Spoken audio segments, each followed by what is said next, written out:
प्रेरणाप्रद दृष्टांत भाग 16। ईश मिलन की उत्कंठा। एक जिज्ञासु अपने गुरु के पास गया और उनसे कहा, महाराज, मैं ईश्वर को प्राप्त करना चाहता हूँ। गुरुजी उस युवक जिज्ञासु की ओर देखकर जरा सा मुस्कुरा दिए, मुंह से कुछ ना बोले। उस दिन से युवक प्रतिदिन ही आता और धर्म प्राप्ति के लिए आग्रहपूर्वक निवेदन किया करता। परंतु गुरुजी बड़े ही चतुर थे। वे प्रतिदिन ही युवक को टाल दिया करते थे। एक दिन धूप बड़ी तेज थी। गर्मी के मारे चित्त व्यग्र हो रहा था।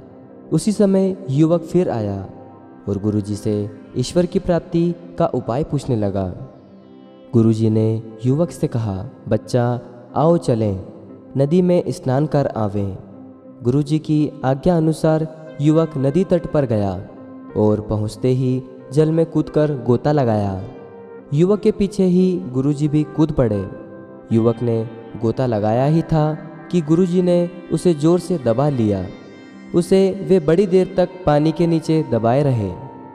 जरा देर तक छटपटाने के बाद गुरुजी ने युवक को छोड़ दिया। युवक ने जब पानी से ऊपर सिर निकाला तब गुरुजी ने उससे पूछा कि जब तक तू पानी में डूबा था तुझे किस चीज़ की सबसे अधिक आवश्यकता मालूम पड़ रही थी। युवक ने उत्तर दिया कि सांस लेने के लिए जरा सी हवा की। यह सुनकर गुरुजी ने पूछा, उस समय हवा के लिए तू जितना व्यग्र था, क्या तुझे उतनी ही व्यग्रता ईश्वर के लिए भी है? यदि तुझे ईश्वर की प्राप्ति के लिए भी वैसी ही उत्कंठा है तो उसे एक क्षण में पा जाएगा। परंतु जब तुझे उस तरह की उत्कंठा, उस तरह की पिपासा न होगी तो तू धर्म को, ईश्वर को प्राप्त करने में समर्थ न हो सकेगा।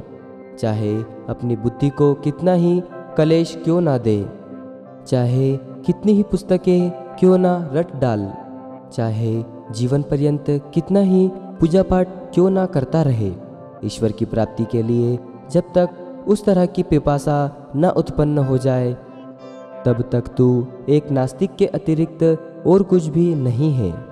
नास्तिक और तुझ में अंतर केवल इतना ही है कि उसकी भावना दृढ़ है और तू संदेह में पड़ा है।